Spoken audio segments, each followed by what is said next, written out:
오늘의 말씀은 지혜로운 전투라고 하는 제목으로 말씀을 생각해 보기를 원합니다. Wise better, 그렇게 표현할 수 있겠습니다. 이 오늘의 본문도 이스라엘이 이 가나안에 들어가서 전쟁을 수행할 때에 그 해야 할 것과 하지 말아야 할 것 등에 대한 그 일종의 일반 전투 수칙에 관한 말씀입니다. 일반 전투가 있다라고 한다면은 특수 전투도 있을 텐데 특수 전투는 또 뭘까요? 이스라엘의 특수 전투는 다름 아닌 진멸 전투입니다. 일반 전투 말고 특수전은 진멸한다. 한 사람도 남기지 않는다. 다 죽인다. 생명은 다 빼앗는다는 것입니다. 신명기서 13장 이 13절 이하에 보면은 너희 가운데서 어떤 불량배가 일어나서 그 성읍 주민을 유혹하여 이르기를 너희가 알지 못하던 다른 신들을 우리가 가서 섬기자 한다 하거든.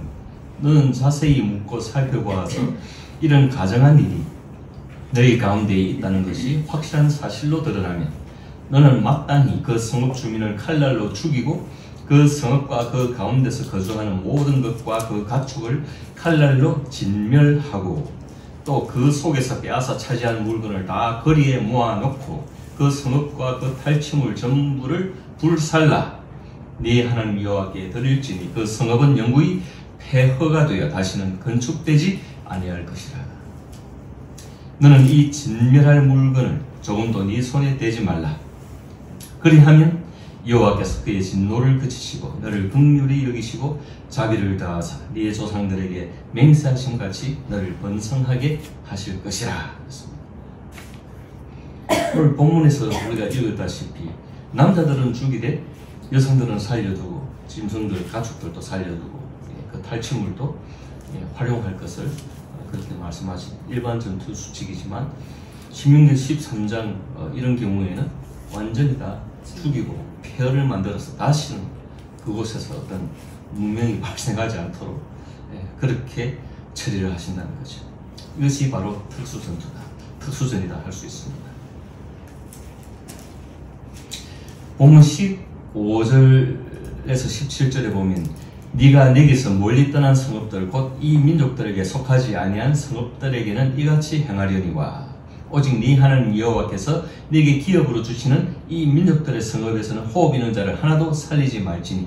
그러니까 먼 곳에 있는 민족들에 대해서는 일반 전투를 하고 하나님이 정해주신 이 민족들 어떤 민족입니까? 헷 족속, 아모리 족속, 가나안 족속, 브리스 족속, 히위 족속, 예부스 족속 이런 족속들은 진멸하라, 싸그리 죽여버려라 그렇게 말씀하고 있는 것입니다.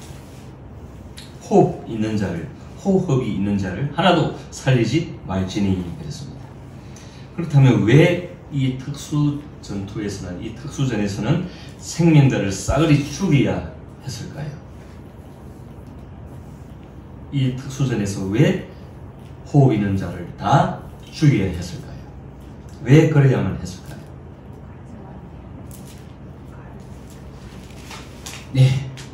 가정하다 그랬죠. 그 죄를 하나님 가정히 여기신다. 죄를. 다시 본문 18절 같이 읽어볼까요? 본문 18절. 이는 시작. 이는 그들이 그 신들에게 행하는 모든 가정한 일을 너희에게 가르쳐 본받게 하여 너희가 너희의 하나님 여호와께 범죄하게 할까 함이니라. 하나님이 이 죄를, 인생들의 죄를 가정히 여기신다. 그래서 그들의 호흡을 용납하지 아니하신다. 그들의 생명을 용납하지 아니하신다는 것입니다. 하나님이 잔인해서가 아니라 하나님이 그런 분이시다. 그래서 하나님의 이 백성에 대한 깊으신 심려가 무엇일까요? 하나님이 이스라엘 백성들을 대하실 때에 깊은 심려가 계셨습니다. 늘 하나님 마음 쓰시는 것이 있었어요. 그게 뭐냐면은 백성들이 죄를 지을까, 죄로 나아갈까? 그것이 하나님께서는 항상 마음이 쓰였다는 것입니다. 레위기서 그 11장 45절에 보면 나는 너희의 하나님이 되려고 너희를 애굽 땅에서 인도하여 낸 여호와라. 내가 거룩하니 너희도 거룩할지니라. 거룩할지어다. 그랬습니다. 하나님이 거룩하시기 때문에 거룩하다는 것은 죄가 없으시다. 죄에 대해서 구별되셨다. 예. 다른 말로 성스러우시다. 예. 영광스러우시다. 오염되지 아니하셨다. 깨끗하신 분이시다. 하나님이 깨끗하신 분이시니 하나님이 거룩하신 분이시니 너희도 거룩할지어다. 그렇기 때문에 하나님은 백성들이 이 거룩에서 멀어지거나 거룩에서 이탈되는 것을 굉장히 마음 아파하시고 늘 그것을 심려를 가지고 계시다. 그래서 본문에서는 전투에서 승리하면은 남자들은 다 칼로 쳐 죽이고 여자들과 유아들과 가축과 그 위의 것들은 탈취물로 삼고 먹을 것은 먹으라고 하셨습니다. 그래서 본문 13절 14절에 보면 같이 한번 읽어볼까요? 13, 14절 네 하나님 시작. 네 하나님 여호와께서 그 성읍을 네 손에 넘기시거든 너는 칼날로 그 안에 남자를 다 쳐 죽이고 너는 오직 여자들과 유아들과 가축들과 성읍 가운데에 있는 모든 것을 너를 위하여 탈취물로 삼을 것이며 너는 네 하나님 여호와께서 네게 주신 적군에게서 빼앗은 것을 먹을지니라. 전쟁이라는 것이 굉장히 참혹하고 잔인하지만 어쩔 수 없는 것이었습니다.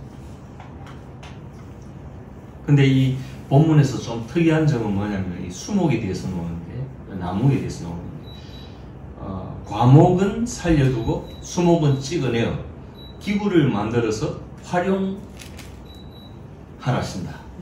그런 것입니다. 과일이 맺히는 이 과목은 살려두고, 다른 이 수목들은 찍어내어 가지고 기구를 만들어 가지고 활용해라. 19절 20절 한번 읽습니다. 19절 20절 본문 19, 20 같이 읽습니다. 시작. 너희가 어떤 성읍을 오랫동안 에워싸고 그 성읍을 쳐서 점령하려 할 때에도 도끼를 둘러 그곳에 나무를 찍어내지 말라. 이는 먹을 것이 될 것이니 찍지 말라. 들의 수목이 사람이냐? 너희가 어찌 그것을 에워 싸겠느냐? 다만 과목이 아닌 수목은 찍어내어 너희와 싸우는 그 성읍을 치는 기구를 만들어 그 성읍을 함락시킬 때까지 쓸지니라. 아멘. 하나님의 목적은 죄 많은 인생들을 진멸하는 것이죠.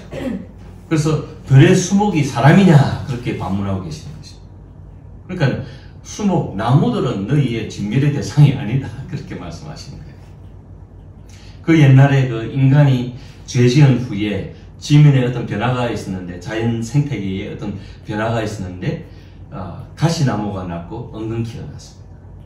그때 이후에, 그런 변화 이후에는 하나님은 이 수목들에 대해서, 산천, 이 초목들에 대해서는 하나님 그런 억하심정을 갖지 않으셨던 것 같습니다. 그래서 식물에 대해서는 같은 생명이지만 식물에 대해서는 하나님 좀 편하게 대하셨던 것 같습니다. 이 노벨상에 빛나는 이 한강 작가의 소설이 있죠. 채식주의자. 이것은 성경과 대비해서 어떤 의미가 있을까요? 이 채식주의가 그 주제가 아니고 본질적인 주제는 폭력이죠. 인간의 폭력성, 그것에 저항하는 소설이죠. 그런 마인드가 있는 거죠. 이것은 그 난 크리스찬이 갈 수밖에 없는 종착지입니다.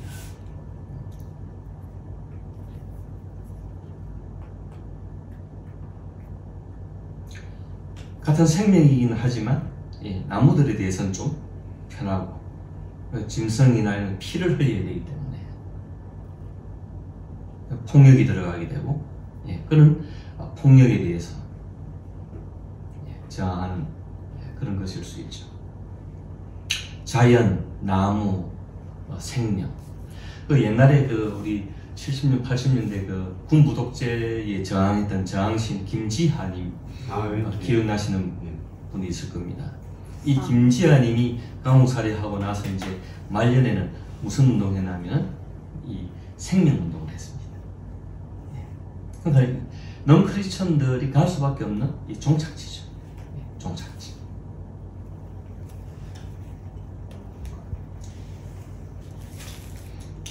그분들은 이 성경의 본질을 알았다면 생명의 원천이신 하나님을 찾았겠죠. 아무튼 이렇게 하나님은 이스라엘에게 지혜로운 과목들은 살려두고 수목들은 쳐서 기구로 써라, 이런 지혜로운 전투를 수행할 것을 요청하신 것을 우리가 살펴보았습니다. 이 다른 한편으로 좀 더 나아가서 우리네 삶을 이 전투의 연장선상에 놓고 본다면은 이 지혜의 중요성은 결코 간과할 수 없습니다. 지혜라고 하는 것, 이게 전투에 있어서 지혜로운 전투가 되어야 되고 지혜가 있어야만 승리할 수 있다는 것입니다. 그래서 이 해박한 지식을 가진 사람을 두고 이 박학다식하다 라고 이야기하지 지혜자라고 하진 않습니다. 그러면 이 지혜를 얻으려면 원천적으로 하늘에 대해서 열려 있어야 하고 또 세상에 대해서 그리고 사람들에 대해서 타인에 대해서 열려 있어야 하는 것입니다. 지식과 지혜는 본질적으로 같은 거지만 성분이 같은 것이지만 굳이 좀 우리가 가리자면은 지혜는 지식을 활용해서 인간의 유익된 결과물로 창출하는 그런 능력을 지혜라고 하죠. 구슬이 서말이라도 깨어야 보배다. 구슬을 꿰는 것이 지혜입니다. 그냥 구슬이 서말 있어도 그건 별 효과가 없다는 거죠. 가치가 깨어야 가치가 있는 보배가 된다는 거죠. 그래서 지혜는 지식을 보배롭게 하는 것이죠. 하늘에 열려 있어야 된다. 세상에 사람에 열려 있어야 된다. 이런 부분을 좀 구체적으로 보기를 원하는데 신약 성경 야고보서 1장 5절에 보면 이런 말씀을 하십니다. 너희 중에 누구든지 지혜가 부족하거든 모든 사람에게 후히 주시고 꾸짖지 아니하시는 하나님께 구하라. 그리하면 주시리라. 지혜는 어디로부터 온다? 하나님으로부터 오기 때문에 하나님께 구해야 지혜를 얻을 수 있다는 것입니다. 하나님께 구하라. 그리하면 주시리라. 그리고 세상에 대하여 사람에 대하여 열려있는 부분에 대해서 여러분 이 모세에 대해서 한번 생각해 보기를 원하는데 이 모세가 재판을 주관을 많이 했습니다. 하루 온종일 재판에 매달려 있어요. 백성들이 송사를 끌고 막 그걸 송사거리를 들고 모세한테 찾아오니까 모세가 그걸 판가름 해줘야 됐어요. 모세가 그러고 살았어. 참 피곤하게 살았죠. 그런데 이제 이드로라고 하는 이 모세의 장인입니다. 이분은 저 미디안 쪽에 광야 쪽에 이방 제사장쯤 되는 좀 그런 수장쯤 되는 사람인데 이분이 좀 지혜가 있어가지고 모세에게 조언을 합니다. 어드바이스를 주죠. 너 못할 짓이다. 그러지 말고 1000부장, 100부장, 50부장, 10부장 이 중간 관리자들을 세워가지고 자잘한 것들은 작은 것들은 그 사람들에게 주고 큰 것들만 네가 송사를 해라. 모세가 어떻게 했습니까? 출애굽기 18장 24절에 이에 모세가 자기 장인의 말을 듣고 그 모든 말대로 하여 모세가 장인의 말을 받아들여 가지고 장인의 조언을 받아들여 가지고 천부장, 백부장, 50부장, 10부장을 세워 가지고 그 재판 체계를 만들어서 이스라엘 백성들을 지도해 나갔다는 것입니다. 그래서 우리가 종합적으로 생각해 본다면은 하나님으로부터 오는 이 지혜와 더불어서 이 일반 은총으로 인해서 떠돌아다니는 이 지혜를 간과하지 말아야 된다. 아멘. 그래서 니는 불신자이기 때문에, 니는 안 믿는 사람이기 때문에 내한테 조언하지 마, 이런 태도는 곤란합니다. 그래서 교회에 나가지 않는 우리 처형이나, 교회에 나가지 않는 우리 형부나, 교회에 나가지 않는 우리 언니나, 내 오빠나, 동생이나, 부모님이나, 그런 분들이 나에게 조언을 하면 귀를 열어놓고 이게 나에게 합당한 것인가를 잘 생각해서 그것을 받아들일 태세를 가지고 있어야지, 당신은 교회도 안 다니는데 하나님도 모르면서 나한테 감히 조언을 하느냐고. 그런 태도는 곤란하다는 거예요. 아멘.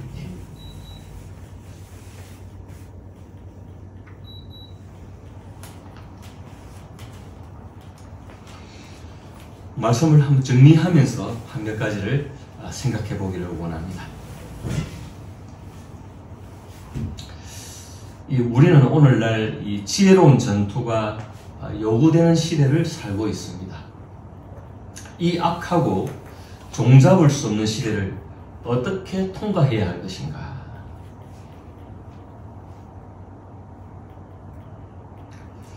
요셉을 중심으로 역사하신 그 하나님의 섭리를 한번 생각해 보기를 원합니다. 이 요셉이 거대 제국의 총리가 되어서 이 출세한 것만 생각하면 기분이 좋아지지만, 실상 요셉의 입장에서는, 요셉의 삶이라고 하는 것은 기구한 삶이었습니다. 한많은 삶이었습니다. 한많은 대동강아, 한많은 나일강아. 가수님 잘하십니다. 꺼이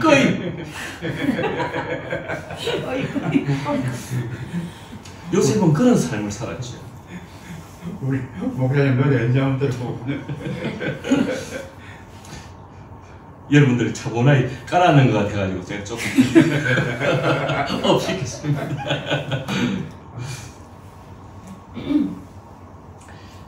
그러한 이 요셉에게 이 하늘빛 같은 이 꿈이 주어져 가지고 그 꿈을 해석하는 능력을 받아서 그 해석함으로써 이스라엘의 터전을 마련하게 되었죠. 누구 꿈이니? 요셉. 요셉. 네. 요셉은 꿈을 해석할 수 있는 능력. 능력이. 자기도 꿈을 꾸었지만 또 남의 꿈을 해몽해 주기도 하고. 그 꿈이 어디로부터 나온 겁니까? 하나님으로부터 나온 거기 때문에 그것을 해석한다는 것은 하나님의 뜻을 분별하고 하나님의 뜻을 따라서 그 시대를 열어나간 것이 요셉의 지혜였습니다. 그래서 오늘 또 이 흑막 같은 이 시대에 하나님의 지혜를 우리가 받아야 되는 것입니다. 대꿈 꾸고 또 막 해몽한다 그러지 마시고.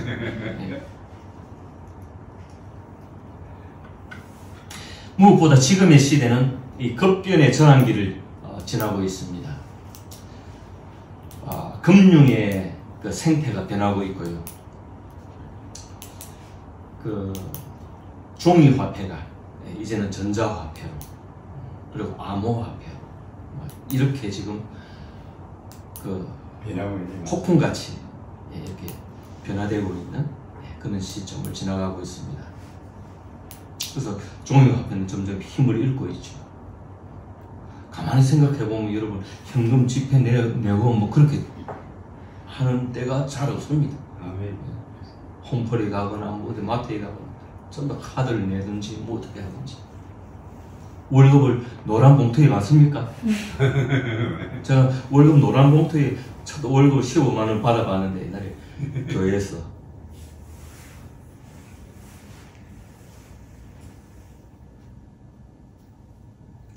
그래도 그때는 힘이라도 했어. 그 알량한 15만 원 받아가지고 집사람의 딱 이렇게 내어놓을 때 힘이라도 있었는데 요즘은 막 어디로 사라지는 건지 뭐 어떻게 되는 건지 모르겠어요. 힘주고 주는데도 사모님 받았으니까. 지 사람 그걸 참 영광스럽게 생각하고 받아서 참 감사하게 생각하고 있습니다. 사모님.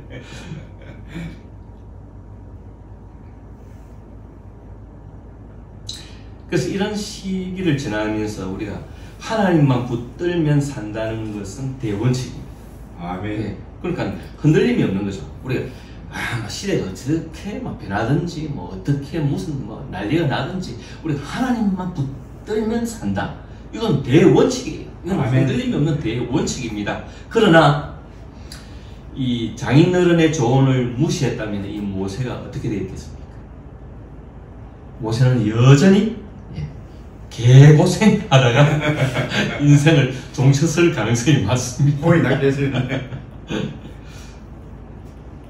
그래서 중간 관리자들에게 그런 것들을 맡기면서 자기는 지도자로서 더 중요한 일에 매진할 수 있었다는 거죠. 며칠 전에 이 도널드 트럼프의 책사라고도 할 수 있고 장자방이라도 할 수 있는 지금 행동대장이라고 할 수 있는 그 테슬라 CEO 예. 일론 머스크죠. 일론 머스크가 자기 개인 트위터에 이 올린 이 라틴어 글귀가 굉장히 주목되어집니다. 그게 뭐냐면은 노부스 오르도 세쿨로룸, 이게 뭐냐면은 New Order of the Ages. 그러니까 시대의 새로운 질서라고 하는 뜻입니다. 이게 무슨 문구냐면은 미국의 국세가 있습니다. 그 국가 도장, 우리나라에 지금 있는가 그건 모르겠는데 옛날에 조선시대는 있었잖아요. 예, 왕의 도장. 예. 혹시 예, 그 국세의 뒷면에 보면 이 글귀가 새겨져 있습니다. 노부스 오르도 세클로rum, 시대의 새로운 질서. 그래서 일론 머스크가 왜 이 문구를 자기 트위터에 올려놓았을까요? 시대가 급변하는 가운데에 쉽게 말하면 미국이 새로운 질서를 재편하고 세계의 질서, 세계의 무대 가운데서 큰 힘을 발휘해야 된다는 그런 의미가 아닐까요?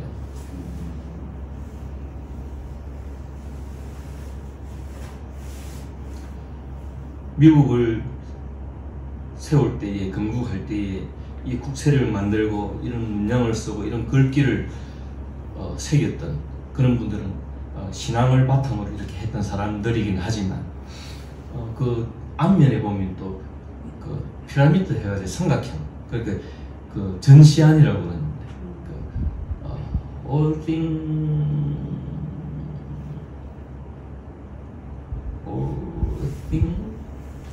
eyes 해가지고 그런 눈, 이걸 갖다가 음모론자들은 뭐 프리메이슨이다, 뭐 무슨 일루미나티다 해가지고 막 오만 상상들을 많이 하지만 사실은 그런 모든 것들은 하나님의 눈으로, 하나님의 섭리로, 프라비던스, 하나님의 섭리, 하나님의 섭리로서 이렇게 의미를 했다라고 하는 것을 우리가 생각해 볼 수 있습니다. 아무튼 이 뭔가 하면 벌써 이 세상에 깨어 있는 자들은 이 세상의 질서를 주도하기 위해서 이렇게 힘을 쓰고 있는데 지금 대한민국은 뭐 하고 있는 것입니까? 대통령은 지금 어디에 가 있는 것입니까? 국회의원들은 어디에 있습니까? 뭐 하고 있습니까? 예? 이들이 새로운 문물의 질서를 지금 파악하고 있습니까? 뭘 하고 있습니까 지금? 걔 눈에는 똥만 보인다고. 그들에게는 무슨 권력밖에 없어요. 그 국민 안정이 없는 거죠.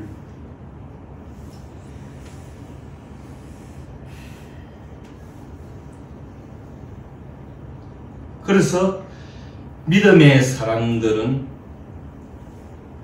정신을 똑바로 차려야 된다. 베드로전서 4장 7절 8절에 보면 만물의 마지막이 가까이 왔으니 그러므로 너희는 정신을 차리고 근신하여 기도하라. 무엇보다도 뜨겁게 서로 사랑할지니 사랑은 허다한 죄를 덮느니라.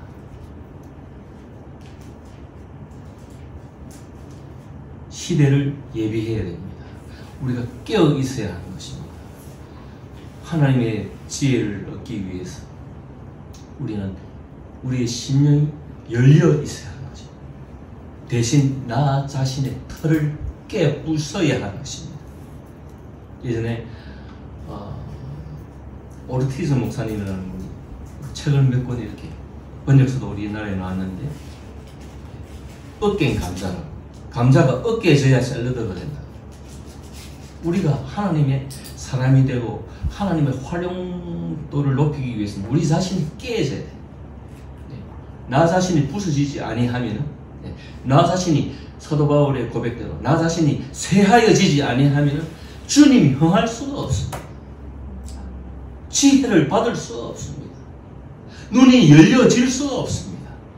알량한 내 털을 가지고 성령을 본다듯이 내 털을 가지고 내가 신앙의 세계로 나아가면 그것밖에 안 돼요.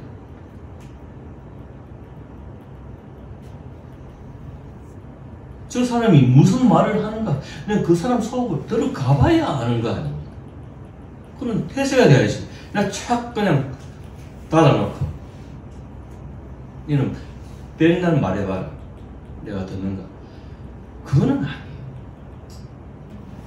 내가 틀릴 수도 있고 네가 틀릴 수도 있는데, 네가 맞을 수도 있고 내가 맞을 수도 있는데, 열어놓고 하나님의 지혜가 무엇이고 하나님의 뜻이 무엇이고 어떤 길로 나아가는 것이 합당한 것인지, 그것이 지혜로운 전투라는 것이고 지혜로운 삶의 전투인 것입니다. 무대포로 대해놓고 내가 신앙이 있다 하고 벗게만 앞세우고 나아가면은 필패한다. 반드시 실패할 수밖에 없다. 질 수밖에 없다.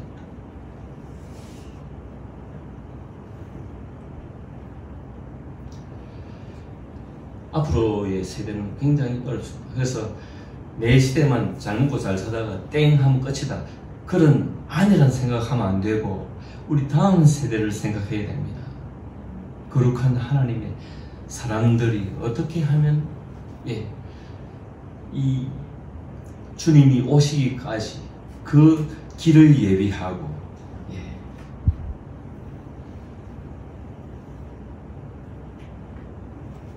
주의 길을 예비하는 자들이 되어서 어떻게 하면 되는지, 저희의 소박한 꿈은 그렇습니다. 저는 이 밀양 지역뿐만 아니라 어떤 지역이라도, 저는 미국까지라도, 제가 지난번 미국 여행했을 때에 제일 마음에 남는 것은 그렇습니다. 무슨 꼴짝이고 그런 게 아니고, 그 팀의 우리 외삼촌, 그 식구들을 만나서 그들이 어떻게 그 악한 곳에서 신앙의 전투를 해 가고 있고 어떻게 어떤 자세로 살고 있고, 그분들이 주위에 또 이모분들이 와가지고 고모분들이 와가지고 또 이렇게 우리가 합류해서 사진도 같이 찍고 이야기도 하고, 그런 것들이 굉장히 생각나고, 또 팀이 형제간들도 많으니까 우리가 연합해서 앞으로의 세대를 열어나가고, 시대가 악할 때에 어느 지점에서 이분들이 보호되어지고 계속해서 이 신앙들이 전수되어질 수 있는 그런 역할들, 가교의 역할들을 저는 최소한 기본 터전을 마련해야 한다. 제 생애에 그런 생각을 가지고 있고, 하영이나 팀에게는 그런 것들을 유산을 물려줄 생각입니다. 그래서 저것들은 미니멀 라이프를 해갖고 아무 생각 없이 산다고 하긴 하는데 모르지 앞으로 더 살아봐야 할 거예요.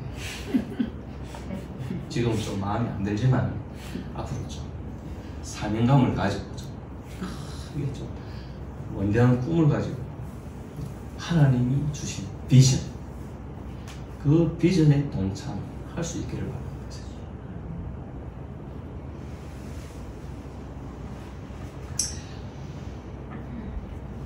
아무쪼록 어두운 시대 빛을 받고 우리가 빛이 되어 이 시대를 돌파하고 지혜로운 전투로서 하나님의 나라를 새로운 시대를 열어나가는 우리 모두가 되시기를 주님의 이름으로 축원드립니다. 아멘.